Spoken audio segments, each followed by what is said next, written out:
Day 2 of my 100 day challenge. So फर्स्टमा चाहिँ मैले मर्निङमा लुकवार्म वाटर पिएँ अनि म चाहिँ ब्रेकफास्ट बनाउनतर्फ लागेँ। ब्रेकफास्टमा लिखेको छु मैले 2टा एग, स्विट पोटेटो अनि ब्ल्याक कफी विदाउट सुगर। त्यस पछाडि म चाहिँ नोट लेख्नको लागि बसेँ। नोट लेखेँ अनि 12 बजेतिर चाहिँ मैले चिया सिड्स वाटर खाएँ विथ लेमन एन्ड सल्ट। अनि त्यस पछाडि 2 बजेतिर चाहिँ मैले लिगेँ चिकन ब्रेस्ट र mushroom. And after that 3 PM मा चाहिँ it's green tea time guys.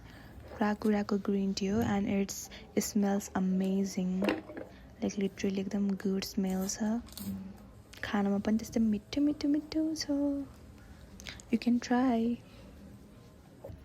So after that फेरि म नोट लेखेँ अनि इक्जाममा सजिलो हुन्छ नि त, सो द्याट। अनि म चाहिँ 4 बजेतिर फेरि मेरो 1 घन्टाको वर्कआउट सकाएँ अनि यसरी नै मेरो आजको डे 2 पनि कम्प्लिट भयो।